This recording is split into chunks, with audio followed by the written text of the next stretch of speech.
শুনতে চাইবেন তাহলে আমরা ভাইয়ের কাছে গিয়ে শেষ করবো, তারপর আমরা কেক কাটবো।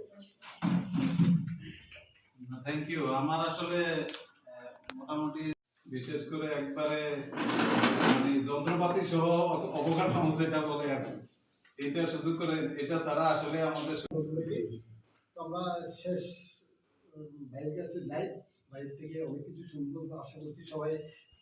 যেটা ফ্রিল্যান্সিং এর সুবিধা অসুবিধা কি কি ওনারা তো বলেছেনই। আমরা কেন আপনাদেরকে ট্রেনিং করার উদ্যোগ নিলাম হবে। শুরুতে আমার পরিচয় দেই, আমার নাম শিবলি নোমান, আমি মাইক্রো ব্র্যাকে কাজ করি।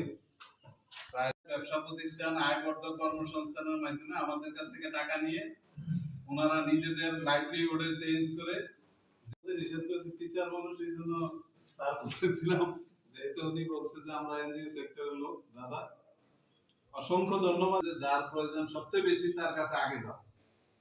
তা আমরা এর অংশ হিসেবে এই 24 সালে এসে আমরা উদ্যোগ নিলাম যে আলহামদুলিল্লাহতে আমি ঢাকায় হেড অফিসে বসি। আমাদের মাইক্রো ফাইন্যান্সেরই 2টা জোন আছে যারা বাংলাদেশে। আমাদের ওয়েস্টার্ন জোন, আরেকজন দেখেন ইস্টার্ন জোন বলতে ময়মনসিংহ, সিলেট, চিটাগাং, ঢাকা, এই সাইডটা নিয়ে একটা খুবই বিখ্যাত একটা কোটেশন যে যার প্রয়োজন সবচেয়ে বেশি তার কাছে আগে যাও। দেখতে হবে যে আমি আজকে যে পোস্টে করছি এটা নিয়ে আপনাকে একটা ড্রিম, আপনাকে একটা গোল টার্গেট সেট করতে হবে যে আমি আগামী 2 বছর পরে আমি এই জায়গায় যেতে চাই, সেভাবে আপনাকে ড্রাইভ দিতে হবে। কিন্তু আমাদের এই বর্তমান প্রেক্ষাপটে এসে 2024 সালে এসে আমাদের এখন সবচেয়ে বেশি তার কাছে আগে যাও।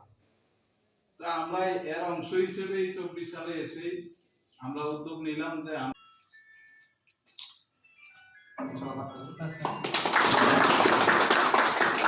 লন্ডন ইয়ে থেকে যুক্তরাজ্যের রাজা থেকে উনি একটা উপাধি, নাইট উপাধি পেয়েছেন।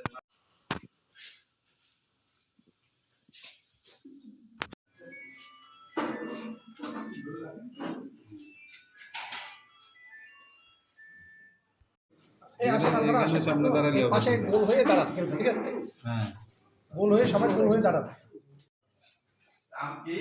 ওনার এই কথার ধারাবাহিকতায় আমরা মাইক্রো ফাইন্যান্স প্রোগ্রাম দীর্ঘদিন যাবৎ পরিচালনা